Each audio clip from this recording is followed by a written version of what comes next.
За сайн байцгаана уу та бүхэндээ. Өнөөдрөөс эхлээд хураангуй теолог төслийн маань хичээл эхэлж байна. За эхний хичээлээр би ерөнхий хураангуй теологийн төслийн хүрээнд юу заагдах юм бэ гэдэг ерөнхий агуулгыг өнөөдөр танилцуулах болно. За мөн энэхүү өнөөдрийн хичээлээр би 5 чухал зүйлийг сурна. Нэгдүгээрх нь Христийн даяар чуулганы товч түүх, хоёрдугаарх нь Евангелийн гэж яг юу гэрээд байна гэдэг зүйлийг тайлбарлана. За 3 дугаарх нь теолог гэж яг юу юм бэ гэдэг зүйлийг ярина. 4 дугаарх нь хураангуй теолог төслийн 50 хичээлийн талаарх агуулгыг товч хөндлөн. 5 дугаарх нь теолог сурахын ач холбогдол гэдэг энэ 5 зүйлийг хөндөг юм аа.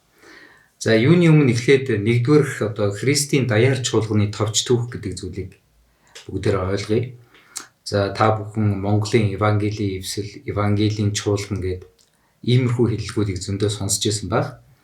За тэгэхээр Евангелийн чуулган гэдэг зүйлийг ойлгохын тулд бид Христийн чуулганы түүхийг бид ойлгох ёстой. За Христийн чуулганы түүхийг ойлгохын тулд бид зөвхөн Монгол чуулганы түүхийг биш, даяар Христийн чуулганы түүхийг бид эхлээд хөндөх ёстой. За даяар Христийн чуулган гэдэг маань бүх цаг үед амьдарч байсан, бүх цаг үеийн бүх улс орныг хамарч байсан, өнгөрсөн ирээдүйн цагт байх Христийн жинхэнэ дагалдагчдыг агуулж байгаа тэр чуулганыг бид даяар чуулган гэж хэлж байгаа. За хоёр дахь нэр томьёог бид ойлгох ёстой. Тэрний юу гэхээр Христийн нутгийн чуулган гэж. За нутгийн чуулган гэдэг маань тухайн бүс нутаг, тухайн газар, тухайн хот, тухайн аймаг, тухайн дүүрэгт байгаа тухайн чуулганыг бол нутгийн чуулган гэж ярьж байгаа. За нутгийн чуулган гэдэг үгийг нэг хүн дээр үе сонсоод энэ хөдөөний чуулганыг нутгийн чуулган гэж ярьж гэнэ үү гэж бол хошигнжсэн. Гэхдээ энэ бол тийм биш. Тухайн газар нутагтаа байгаа. Жишээл Улаанбаатар хотод байгаа чуулган, Эрдэнэтэд байгаа, Өмнөд Говьд байгаа, Баян-Онгорд байгаа, Баян-Үлгэд байгаа гэх мэтлэнгээр тухайн орон нутагтаа байгаа чуулганыг бол нутгийн чуулган гэж бол нэрлэж байгаа.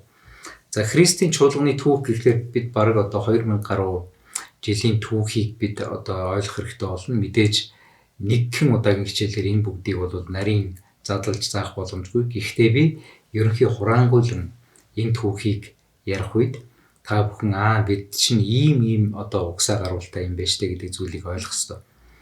За Пентекост баярын өдрийн талаар Үйлс 2 дугаар бүлгийн 1-р ишлэлээс ахуулаад Пентекост баярын өдөр Есүсийн 11 дагалдагч болон бусад 120 хүний хамт Пентекост баярын өдрийг тэмдэглэхээр Иерусалимын сүмд очих үед тэнд бол Тэнгэрээс хувь салхин бичмээ гарч хүн болгоны дээр галын хилүүд бий болж хүмүүс ариун сүнсээр дүүрч хайр хэлээр ярьж сайн мэдээг тэнд цугулсан 15 улс үндэстнээс ирсэн хүмүүсийн төрлөх хэлээр нь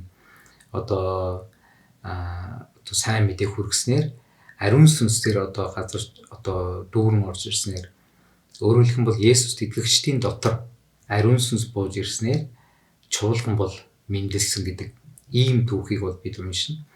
За Үйлс номыг үргэлжлүүлэн цааш нь унших юм бол энэхүү Христийн чуулган маань хэрхэн хөгжиж, хэрхэн хавчлага зовлон бэрхшээлийг туулсан тухай гарч байгаа. За мэдээж Христийн чуулганы эхний 300 жил бол үнэхээр хавчлага зовлонгийн ийм үе байсан.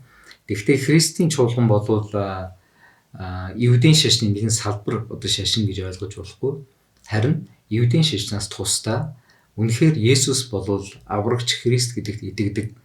Тэр Есүсийн бидэнд өгсөн сайн мэдээ, загалмай болон үхэл амьдлал энэ бүх зүйлийг багтаасан энэ үннийг тунхаглаж байгаа цоошин итгэл бишрэл гарч ирсэн. Мэдээж хуучин гэрээ еврейчүүдийн баримтлагдаг хуучин гэрээний номуудыг бол христийнхэн бол үздэг. Гэхдээ энэ бол Евдийн шашны иудэизм гэж ярьдаг. Энэний нэг салбар шашин бол биш юм аа. Яг дөнгөж анх Христ итгэл бий болж байгаа үед тухайн үед хүмүүс бол энийг Христийн шашны нэгэн сект мэтэр бол Евдийн шашны нэгэн сект мэтэр бол харж ирсэн. Гэхдээ цаг хугацааны явцад бол энэ бол Евдийн шашны нэгэн сект биш, харин бие даасан шинэ итгэл үнэмшил болж бол таарсан байдаг. За ингээд эхний 300 жил чуулганууд хавчигдаж янз бүрийн байдлыг туулсны эцэст 300 гаруй оны үед бол Константин хаан Христ итгэлийг бол өөрийнхөө төрийн шашин болгож ингэж Христ итгэл бол маш их давуу талыг улс төр болон шашны янз бүрийн зүйл холилдсон. За ингээд одоо тэр үеэс хойш чуулган бол нэлээд одоо хүчтэй нэгдмэл одоо тухайн үед бол католик гэж ярьж байсан. Католик гэдэг маань өнөөдрийн бидний ойлгож байгаа Ромын католик гэдэг ойлголтоос бол тийсвэр. Католик гэдэг нь даяар чуулган дэлхийн бүх чуулгануудыг нэгтгэсэн, нэгэн зангидсан одоо чуулган гэж ойлгож болно. За энэ чуулган дотор маань 431 онд зүүнний чуулган буюу Несторын сүмүүд бол бий болсон. За Несторын сүмүүд бол бий болж Сирийн одоо Несторын шашны одоо урсгалын гэх юм уу да энэ теологийг баримтлагчид Азид 7 дугаар зуунаас ахуулаад торгоны замаар орж ирсэн байдаг. За ингээд бидний нөгөө Монгол чуулганы түүх энэ Несторчуудтай холбогддог. Тэгээд миний одоо Христ итгэл загалмаатад үнэхээр харин шашин гэж юу гэдэг энэхүү YouTube дээр байгаа одоо бичлэгийг та үзэх юм бол тэн дээр Монгол чуулганы түүх, Монгол одоо Христ итгэл маш хүчтэйгээр орж ирсэн, эзэнт гүрний үед ч гэсэн одоо орон зайгаа эзэлж байсан гэсэн маш их түүхэн баримтуудыг дурдсан байгаа учраас Несторын одоо холбогдлолтой энэ зүйлийг одоо өндөрлөе. Несторчууд бол өнөөдрийн бидний Евангелийн итгэл бишрэлтэй маш их одоо ойролцоо төстэй. Энэ бол ямар нэгэн гаж урсгал биш. Харин яг л одоо Христ итгэл одоо төлөвшөж бий болж байгаа тэр процесс тунд теологийн одоо адармаатай бас замыг туулсан ийм нэгэн чуулган байгаа. Манай эзний 431 он зүүнний чуулган буюу Несторын сүмүүд бий болсон. За үүнээс төлөвлөгөө 20 жилийн дараа манай эзний 451 онд Ориентал ортодокс сүмүүд Египт, Этиоп, Сирд бол бий болсон. За ингээд одоо ерөнхийдөө зүүнний чуулган Ориентал ортодокс гэдэг ингээд бүс нутгийг хамарсан ийм чуулган болж явах үед манай эзний 1054 онд одоо чуулган дотор нөгөө католик гэдэг нэгдмэл нэг чуулган дотор чинь одоо хуваагдал бол явагдсан. За энэ хуваагдлыг бол агуу их хуваагдал гэж би бол хэлдэг. За энэ хуваагдлыг ямар учиртай бий болсон бэхээр одоо католик сүмээс зүүнний ортодокс сүм бол салсан байдаг. Тэгээд зүүнний ортодокс сүмүүд бид бол жинхэнэ одоо итгэлийг баримтлагч гэж өөрсдөө тунхагласан. За ингээд зүүнний ортодокс бий болонгууд нөгөө ортодокс гэдэг нэрлэгдсэн сүм маань Ром төвтэй учраас Ромын католик гэж бол нэрлэгдсэн байна. За ингээд одоо нөгөө 1000 жилийн харанхуй үегээд нөгөө Европ даяар хилдэг тэр одоо шашин улс төр холилдоод ямар одоо бохир заваан ялзрал бий болсон. Яг одоо энэ үед Ромын католикос 1517 онд Мартин Лютер болоод одоо эсэргүүцлийн тунхаг бичиж ингээд одоо Ромын католикаас протестант гэдэг одоо нэгэн чиглэл бол бий болсон. За ингээд 1534 онд төлөвлөгөө Англикан сүм гэж буюу одоо англичууд болов Ромын дор Италийн одоо пап Ромын дор бид орохгүй бид улс төрийн хувьд шашны хувьд тусдаа байна гэж үзээд 1534 онд Англикан сүм бий болсон байдаг. За ингээд энэ үйл явцад ерөнхий 16 дугаар зуунд бий болсон шинжлэлийн үе байгаа. Тэгээ 16 дугаар зуунаас 20 дугаар зууны хүртэл Лютеран, Баптист, Пресвитеран, Методист гэх мэт одоо олон чуулганууд бол бий болсон. Олон урсгал чиглэл теологийн ийм одоо зүйлүүд бий болж ирсэн. За 1900 оны ихээр ариун сүнсний ер бусын одоо хил Пентекост баярын өдөр ирсэн шиг үйл явдал бол чуулганд бий болсон. За ингээд Пентекост гэдэг одоо чуулганууд урсгал чиглэл бий болсон. За дэлхийн 2 дугаар дайны дараа 1960 оноос хойш ариун сүнсний бэлгүүд чуулган дээр маш их бий болж хүмүүс эдгэрдэг, гайхамшиг болдог, иш үзүүлдэг, чөлөөлт болдог. Иймэрхүү бэлгүүд маш их бий болсон учраас эдгээр бэлгүүдийг хүлээн шуурсан ийм чуулгануудыг харизматик буюу ариун сүнсний одоо харизма бэлгүүдийг одоо итгэдэг, биширдэг гэсэн ийм утгаар энэ хүмүүс харизматик гэж бод нэрлсэн ба. Ерөнхийдөө ингээд урсгал чиглэлүүдийн түүхийг харах юм бол ерөнхийдөө тэдний одоо нэршил нь болохоор тийм одоо теологийн хувьд жоохон өргөлт өгсөн. Тэрнээс биш одоо бие биентэй нэг зөрчлөлт байсан юм бол байхгүй. Гэхдээ нэршил нь бол ерөнхийдөө тийм хож маягийн жишээ Лютеран гэх юм бол одоо Мартин Лютерийг дагдаг байсан учраас Лютеран гэж нэрлсэн байх шүү дээ. Баптистууд нь усанд одоо бүтэн биеэр орж баптизм бүртгэх ёстой. Лютеранууд бол жишээл нялх хүүхдэд баптизм хүртээдэг яг нөгөө Ромын католикийн уламжлалыг дагдаг бол баптистууд бол одоо тийм нялх хүүхдэд баптизм хийхээсгүй харин баптизм гэдэг бол итгэлийн баптизм гэдэг энэ зүйлийг тунхаглаж за ингээд энэ баптистууд бол гарч ирсэн. За баптистуудыг бол их хавьцсан тэднийг бол одоо та нар ус баптизмд итгэдэг гэдэг хөлөнд нь чулуу дүүжлээд далаа шидээд нөгөөдгөө чинь за баптизм авагдгээд тэгээд тэд бол их хүнд хэцүү замыг туулж тэд одоо Европоос одоо шинэ одоо ертөнц буюу одоогийн бидний Америк гэж нэрлэж байгаа тэр газарт очиж бол маш хүчтэйгээр тарханд дэлгэрсэн байдаг. Пресвитерианы үед болохоор одоо чуулганы ахлагч нарыг бол просперос буюу одоо чуулганы засаглал болвол нэг пастрын дор биш харин ахлагчдын одоо удирдлагын багаар бол явах ёстой гэдэг энэ одоо онол теологийг гаргаж ирсэн. Бас мөн Кальвин одоо гих мэтчлэн одоо реформ гэж ярьдаг шинжлэлийн одоо үзэл баримтлалыг баримтлсан учраас энэ хүмүүс бол өөрсдөө пресвитериан гэж нэрлсэн. Джон Уэсли те одоо тэр хүний арга барилыг дагсан учраас методист услууд бий болсон. За мөн одоо Пентекост баярын одоо үеэр ариун сүнсний хил орж ирсэнтэй адилхан одоо тэр одоо ариун сүнсний ер бусын харь хилэнд итгэдэг чуулганууд бол Пентекост ариун сүнсний ер бусын бэлэг авьяас итгэдэг сүмүүдийг харизматикуд гэж ингэж нэрлсэн байх шийдэ.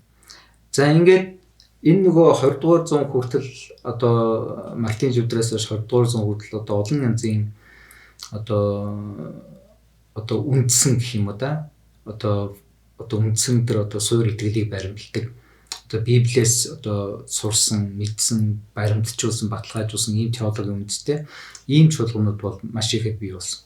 За ингээд 20 дугаар зууны ихээр нэгэн одоо асуудал гарч ирсэн. Ямар асуудал гарч ирсэн бэ гэхээр либерал гэдэг одоо үзэл гарч ирсэн. Либерал үзэл нь ерөнхийдөө Библийг шүүмжилдэг, Библийн эрх мэдлийг үгүйсгдэг, Библийн зарим зүйлийг хүлээн шүрдэггүй, буруудах хандлагатай. Тэгээд хүний санааг одоо Библиэд тулгаж оруулсан ийм одоо либерал теолог гарч ирсэнтэй давхцаад энэ нөгөө олон урсгал чиглэлүүд чинь бидний ер нь оршин байгалийн одоо үнэт зүйл юу юм бэ гэдэг асуултыг тавих үедээ бид бол үнэхээр энэ үнэн зөв сайн мэдээг, үнэн зөв авралыг үнэхээр тунхаглах ёстой.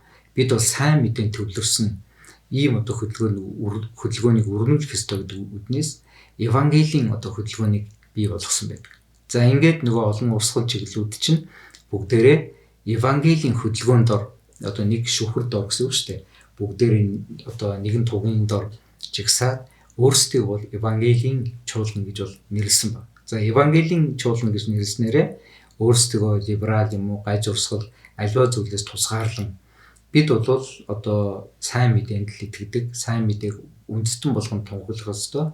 Тэгээ зөв одоо үнэн теологийг, сургаалыг, доктриныг заах ёстой гэдэг ийм зүйлийг бол гаргаж ирсэн. Тэгэхээр Евангелийн одоо чуулган гэдэг маань одоо тэр урсгал чиглэл теологийн одоо позицийг яриаггүй харин сайн мэдээнд итгэж байгаа. Сайн мэдээг бол бүх үндэстэнд дэлгэрүүлэх ёстой гэдэг энэ үзэл баримталд итгэж байгаа. Яг анхны чуулганд өгөгдсөн агуу захирамжинд итгэж байгаа. Библийн бүрэн төгс алдаа мадаггүй эрх мэдэлд итгэж байгаа. Ийм одоо чуулган гэдэг дээр нэгдсэн. За өнөөдөр дэлхийд 143 улсад 600 сая гаруй итгэгчид өөрсдөө Евангелийн одоо чуулганд хамрагддаг гэж бол тодорхойлдог. Өнөөдөр бол дэлхийд даяар 2 тэрбум гаруй Есүс Христэд итгэгчид байдаг. За мэдээж энэ дотор Ромын католик, үнэн алдартай протестант буюу Евангелийнхан бүгд багтаж байгаа.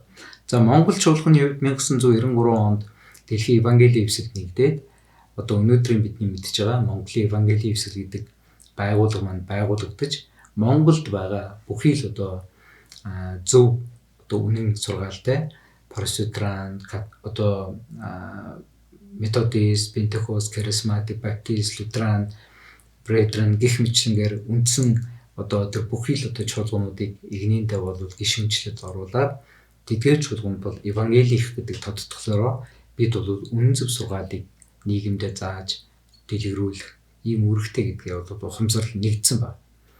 Мэдээж үүгээр Евангелийн эвсэл нэгдээгүй одоо чуулгануудыг бол ялгахад бол тэд ихэнхдээ гаж урсгалын одоо чуулганууд байх жишээтэй. За ингээд Монгол чуулган бол Евангелийн одоо эвсэл гэдэг энэ хөдөлгөөнөөр болвол даяар одоо чуулганы нэгэн хэсэг гэдгээ бол баталгаажуулж бид бол одоо даяар Христийн биеэс бол одоо тусгаарлагдсан салангад хэсэг биш, харин бид бол нэгдмэл нэг хэсэг юм а гэдэг зүйлээ баталгаажуулсан. Тэгэхээр та магадгүй энэ чуулган зөв чуулган уу, буруу чуулган уу гэж асууж мэдмээр байгаа бол тэр чуулганаас энэ чуулган Евангелийн одоо эвсэлд нэгдсэн үү? Евангелийн чуулган мөн үү гэж асуух ёстой. Тэгээд Евангелийн чуулган нэгдээгүй гэх юм бол яагаад нэгдээгүй юм бэ гэдгийг нь асуух ёстой. Магадгүй зарим бүртгүүлж амжаагүй учраас нэгдээгүй гэж болно. Тийм учраас Евангелийн одоо тэр тодтголтой чуулганы барьдаг үзэл баримтлалыг энэхүү хураангуй теологи гэдэг төслийн хүрээнд миний хувьд бол баримталж заах юм байнамаа. За 2 дугаар хэсгээ үзье. 2 дугаар хэсгээр яг Евангелийнх гэж юу яриад байгаа юм бэ гэдэг зүйлийг бид ойлгохыг оролдъё. За Евангелийн хөдөлгөөн дотор Лютеран, Баптист, Пресвитеран, Методист, Пентекост, Харизматик гэдэг олон янзын одоо Библийн дагуух зөв урсгал чиглэлүүд бүгд багтдаг.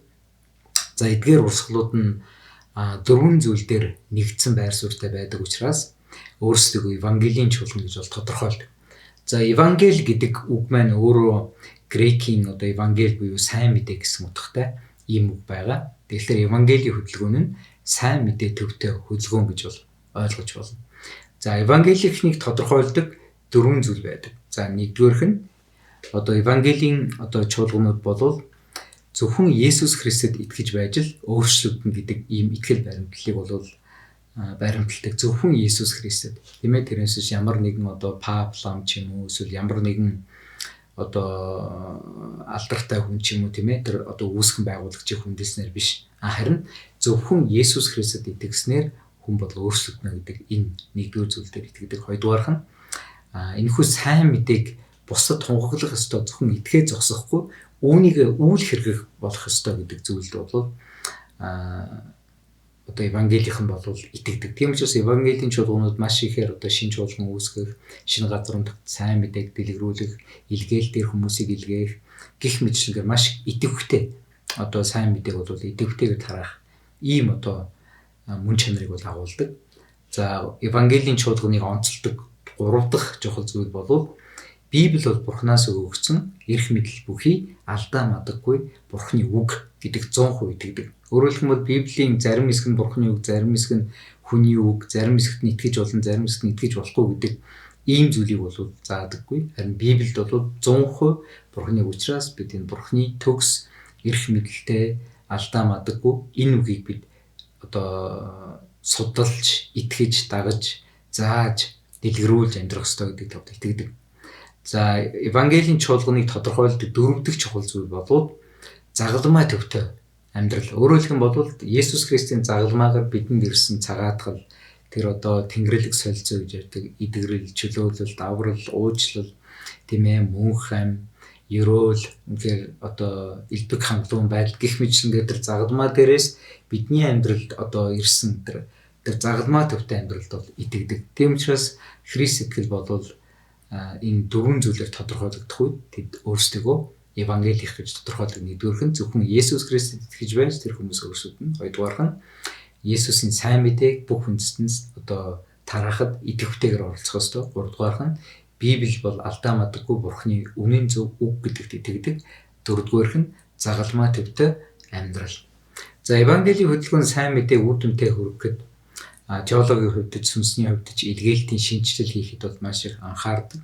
Тийм учраас Евангелийн чуулган байна гэдэг бол сайн мэдээ төвтэй, сайн мэдээг түгээдэг, итгэгчдийн нөхөрлөөр Христ төвтэй амьдралаар өөрчлөгдөж, сайн мэдээг бусад хүмүүс хүргэсээр байхын төлөө байдаг.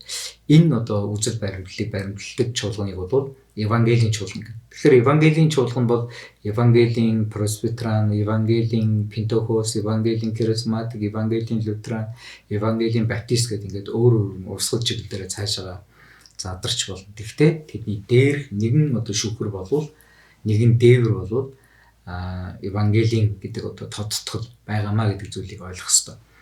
За 3 дахь зүйлийг үзье. Яг теологи гэж юу юм бэ гэсэн асуултыг бид хариулъя.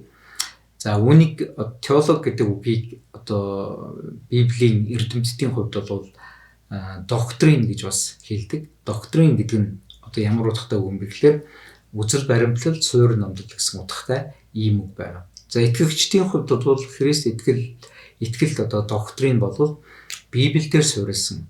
Библи тухайн сэдвийн дагуу яг юу гэж өгүүлсэнд түүнийг системд оруулж нэгтгэж дүгнэж онол сургаал үзэл баримтлал суурь болгож ирсэн. Энэ зүйлийг бол Христ итгэлд доктрин буюу теолог гэж хэлж болно. Жишээлбэл эцэг хүү ариун сүнс бол 3 бурхан биш харин нэг бурхан гэдэгт одоо бид итгэдэг. Есүс бол 50% хүн 50% бурхан гэж бид бол итгэдэг. Харин 100% хүн 100% бурхан гэж бид бол итгэдэг. За аврал бол ямар нэгэн гавьяа байгуулж буян хурааснаар биш харин аврал бол бурханы нэгүслэр тийм ээ бидэнд бэлэг болж ирсэн. Харин түүнийг бид итгэлээр хүлээн авч байгаа. Энэ үйл явцыг бол авралын үйл явц гэж хэлж байгаа.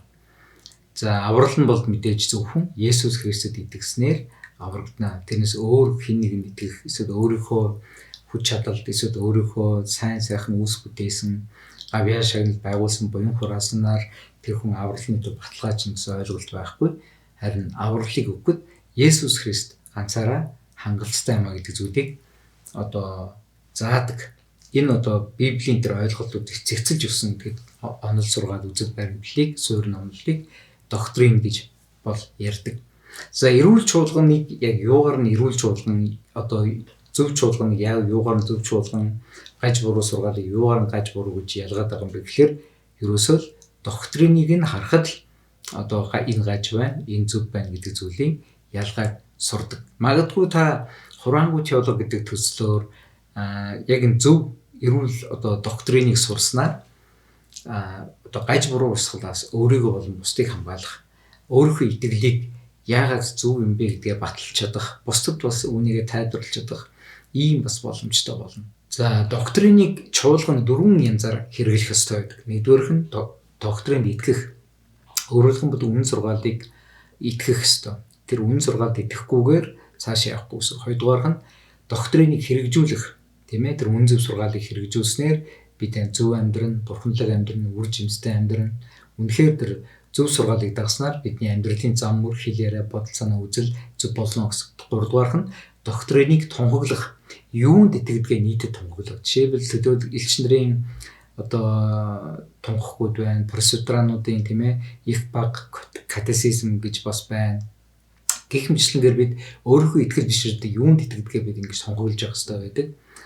За дөрөвдүгээрх нь доктриныг заах.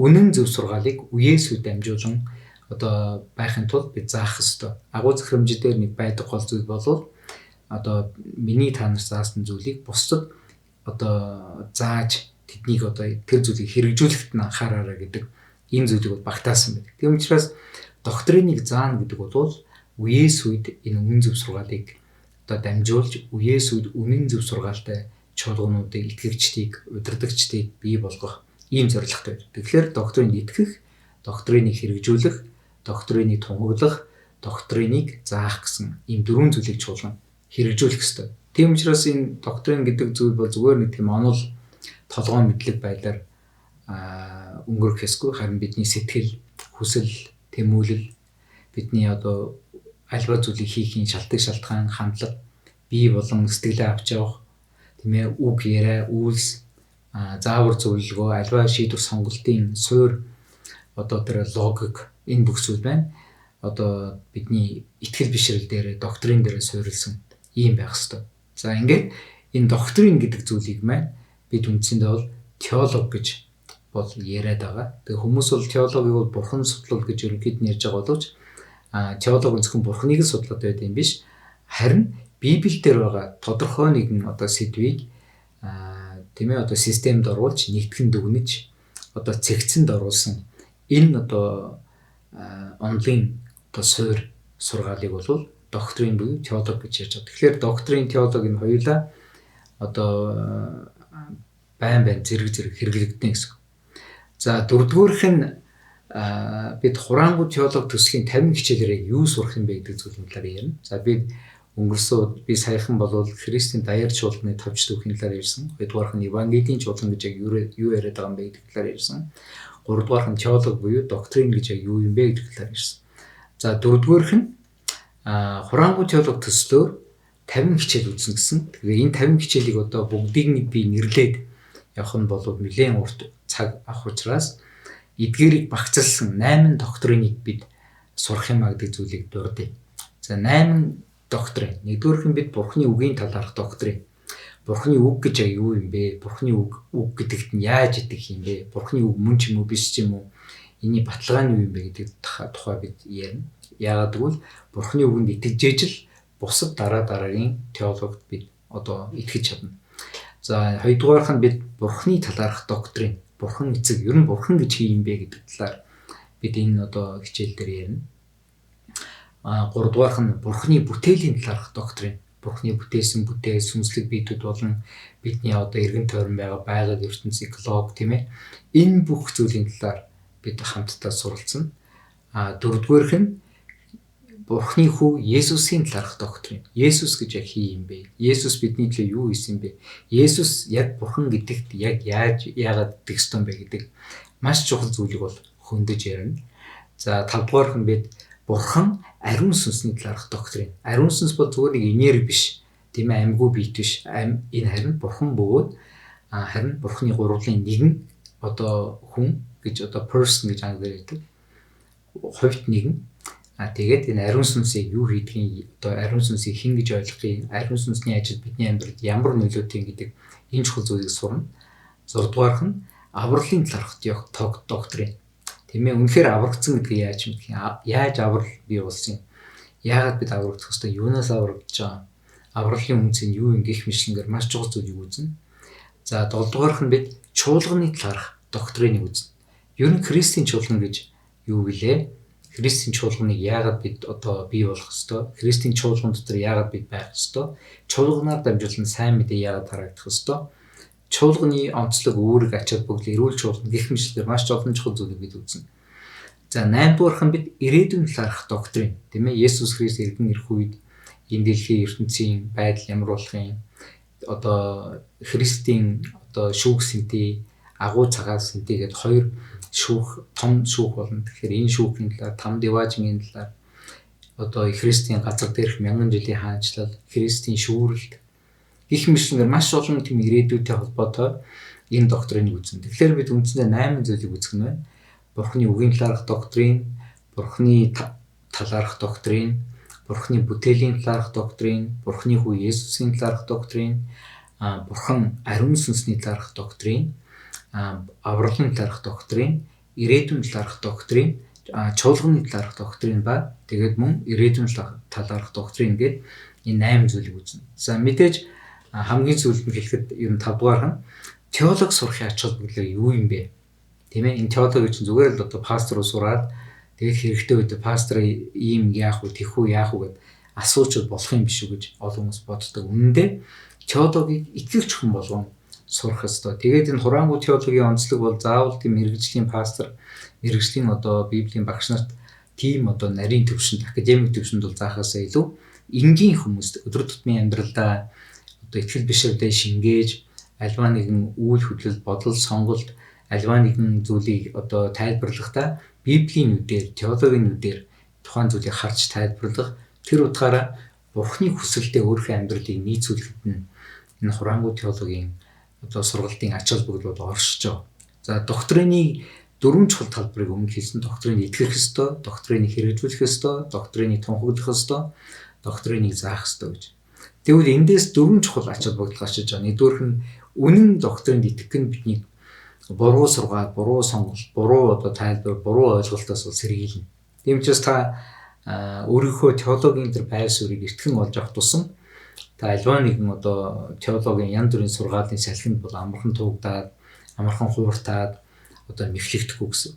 За хоёрдугаарх нь үнэн доктринд итгэснээр түүнийг үйлдэж амьдралынхаа хэв маяг болгосноор таны амьдрал бусдад бол үнэхээр гэрэл давс мэт үнэхээр нөлөө бүхий ийм болж Есүсийн гэрчлэлийг олон хүнд хүргэх юм. Энэ бол хоёр дахь ач холбогдол.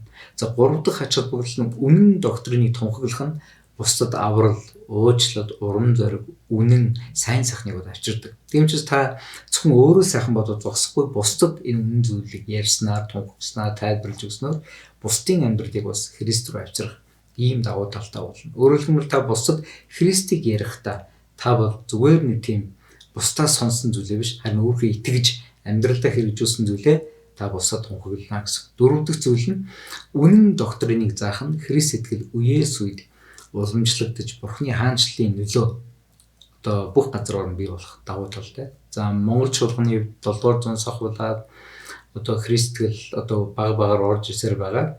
11, 12, 13, 14, 15, 16 дугаар зуунд бол Христ итгэл бол маш хүчтэй байсан. За ингээд хүчтэй байсан Христ итгэл маань 16 дугаар зууны үеэс ялангуяа 1640 онд буддын одоо шарын усгыг Монголын одоо хаад ноёд албан ёсоор Монгол нутаг тийм ээ одоо авчирч төрийн шашин болгосноор бусад шашныг хавчих, бусад шашныг өрн одоо дарах энэ одоо зүйл явагдсан. Ингээд 20 дугаар зууны сүүлд хэсэгт одоо 1990-ад оноос Монголд арчсан үсгүүд ялснаар одоо хүн бүхэн одоо итгэж бишрэх шүтэх, шашин шүтэх хэрэг хичээлүүд нь бол сэргсэн. За энэ бид сэргснээр монголчуудад угаасаа байсан, монголчуудын эвгүй дээсм итгэж байсан нэгэн одоо итгэл бишрэл болох Христ итгэлийг одоо шинэ үеийнхэн бол хүлээж авснаар өдгөө 30-аад жил болж байна. Тэгэхээр дараагийн 30 жил, дараагийн 40 жил, дараагийн 100 жил Христ итгэл Монгол газар нутагт байя гэж бодож ивэл бид үнэн зөв сургаал доктриныг үеэс үед одоо өвлүүлэн зааж сургах ийм одоо үүрэг хариуцлагатай маань. Тэгээ миний хувьд ч гэсэн энэ үүрэг хариуцлагыг ухаарж хураангуй теологи гэдэг энэ төслөөр одоо теологийн үндсэн чухал ойлголтуудыг одоо энгийн хүн ойлгох тийм төвшөнд аваачиж заах ийм зүйлийг хийж байгаамаа. Тийм учраас та бүхэн санах бүртээ бидний талаас залбирч байгаарай гэж хэлж байна. За дүгнэж хэлье. За Евангелийн чуулган нь болвол сайн мэдээ төвтэй олон янзын одоо зөв урсгал чиглэлээс бүрдсэн Христийн даяар чуулганы хөдөлгөөн гэж бид ойлгосон. За Евангелийн чуулган зөв доктринд итгэдэг, үйлддэг, зөв доктрины тунхагладаг зааснаар Христ сэтгэл Библийн дагуу үеэс үед өвлөгдөх энэ сайн мэдээний чухал одоо суурийг тавьж байгаамаа гэж бид ойлгосон. Тэгэхээр бид дараагийн хичээлээр нөгөө 8 багц одоо доктриныг одоо дотор нь задалж 8 тодорхой үзэх юм аа. Тийм учраас энэ хичээлээ ингээд өндөрлөе. Эзэн та бүгдийг ивэх болтугай. Баярлалаа.